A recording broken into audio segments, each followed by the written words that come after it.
Hey, what's up guys, ELP Modelling here. Today we are looking at the Fujimi Mitsubishi Lancer Evolution 3, recently re-released with added window masks, which is just fantastic really. Thanks Fujimi for that. So let's take a look at the decals that you get with the kit. Now you get custom JDM plates, which is very cool. Highly detailed dash as well, you know, the clocks. That's one of the best decals I've seen actually. Lots of little Mitsubishi ones and Lancer ones, and the ones that I think are really cool, the monster ones. They're not shown on the box art, but they're really cool. I love those. And now let's take a look what is in this box with a big yellow Evo on the front. Now, as always, guys, the instructions, there is a link in the description if you want to go take a look at that. See how they build. Now, this had two surprises in the kit. One was those monster decals, which I thought was really cool, something a little bit different.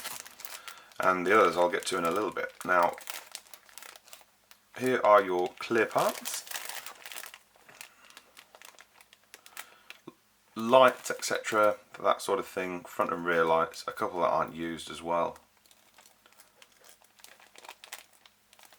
And there you have it. Now, what I'll do is I'll show you the body first, because if you've seen the Evo 9 unboxing, you'll notice that the mesh that you get with the kit is actually 1/24th scale, and it's actually metal as well, which is nice.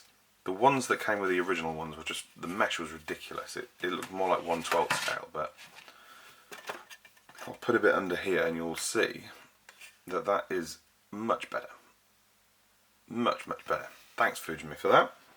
They seem to have surpassed themselves lately, their recent re-releases with window masks and whatnot. But here is your body. A couple of mould lines on the front, but they are right on the edge, so they're going to be quite easy to remove. Moulded in this yellow colour.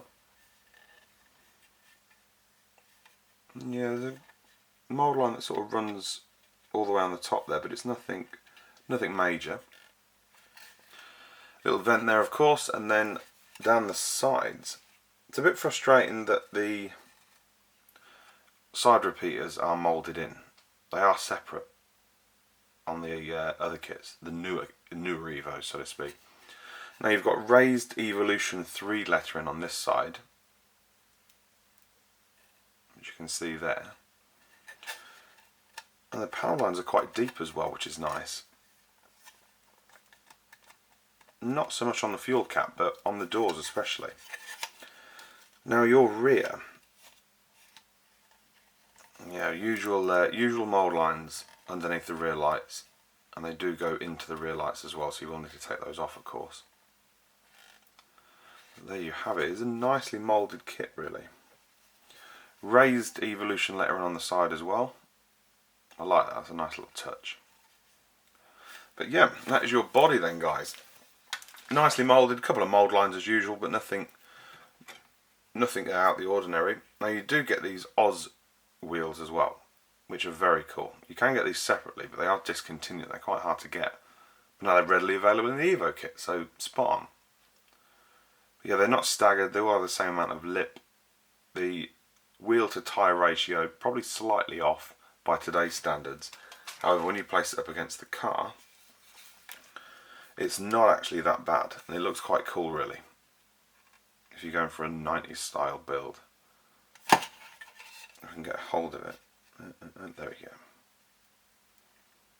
I like that, they suit those. Now, the other surprise that I mentioned was another set of wheels. And this is exactly why I do unboxings guys, so you know exactly what comes in these kits. Obviously you only get one set of tyres, but they look really cool on that. Very, very cool indeed. They'd actually look good on another car. I'm thinking maybe an EG Civic. But you do get the wing mirror inserts and a small exhaust tip. But there are your wheels. They are 5-stud. And there is the fitment of course. Female. All the same width. Same as the Oz ones. Now we'll get this body out of the way with. They are done for now. And on to your chassis pieces. Now, I've said it before and I'll say it again with all the other Evo kits. Once you've seen one, you've seen them all. The only thing that differs is the body.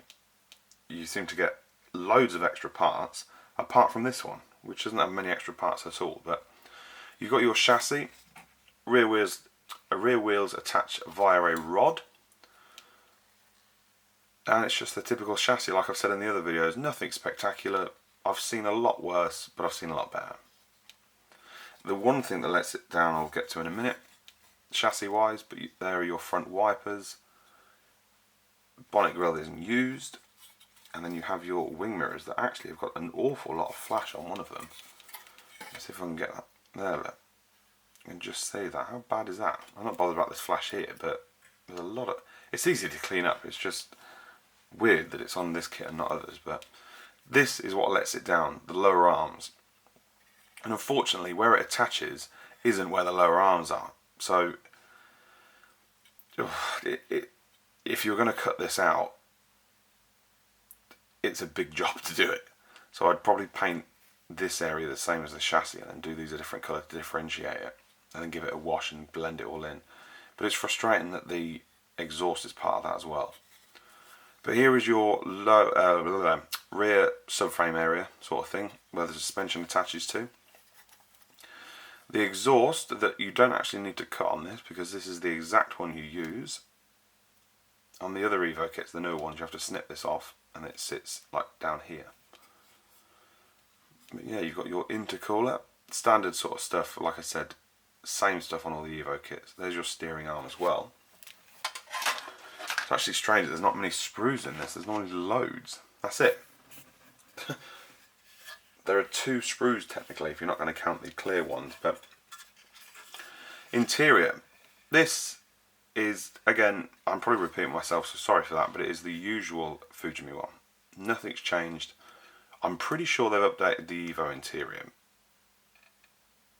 I could be wrong, but I don't think I am, but on the real car, I mean. But yeah, you've just got the standard interior there. I did intend on building this as a replica of something that's never been done before, as far as I'm aware. But after speaking to my good friend Jamie, from Not From Stock actually, there's a link to their Facebook page on the description. He recommended the Hasegawa kit, and I completely agree, because this just lacks so much detail. But anyway, the one thing that bugs me about this kit, and I've said it before in all the other Evo videos, are these front brakes. Look, they're missing a chunk of the disc.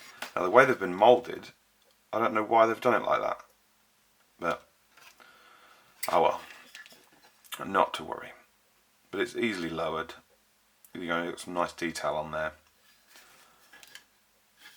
And another unfortunate thing as well, the detail sets that you get for these kits, the brakes, the photo etch brakes also have a nick out of them as well, which is so frustrating. So my advice would be to sand the calipers off and then add other brakes on. Because if you do it right, they're only going to sit further in the wheels. They're not going to make the wheels sit out any further. So, but anyway, enough ELP top tips. Let's look at the rest of this kit. JDM plates, and then your pegs for the wheels, and then your rear wiper, rear spoiler, and then a selection of wheels. I'll get to the seats in a memento, but here is your dash, which you also get in a lot of the other Evo kits. You've got plenty of spares. And there you have it, rear view mirror pictured as well. And I'll show you this way up. You've got the, it's quite hard to show you actually, I hate things when they're moulded in white. There you go. Steering column and your handbrake. Now your seats, a bit of flash there as well. Look. They're great looking seats.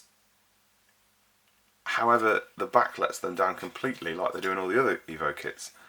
You're going to need to put some styrene in there to fill it out completely up until you reach this line, sand it all so it's all level, then put a piece of styrene on the back and sand it all, and then when you drill through to put the harness holes in, you're not going to leave a cavity in the middle of the seat. So yeah, a bit of work on those seats if you want to use them, but that is entirely up to you guys. Now, the only thing that's left in the box is the mesh that I've already shown you, 2 sets of polycaps, and then your rod for the rear wheels. And that wraps up this Evo kit then, guys. Like I said, I'm not hating on Fujimi, it's just frustrating that there seems to be one mould for the Evo kits, and then all they do is change the body. And it's not hugely accurate, which is frustrating if you own an Evo, for example. But they are nice kits. On a whole, they build nicely. The bodies are nicely moulded as well, nicely in proportion, easily lowered. Could have been doing with having separate door cards. They lack a little bit of detail, but you know, it's not the end of the world. But yeah, I quite like it. Cool little kit. Probably go with the Hasegawa one for the build I want to do. No idea what I'm going to do with this now. I'm obviously going to build it, but in terms of what style, but that's it, guys. Don't forget to like, subscribe and share away, and you can come follow me and see all my modelling antics and the laugh that we all have on Instagram at ELP_modelling. And I'll see you in the up and coming videos, guys. Take it easy. Bye bye.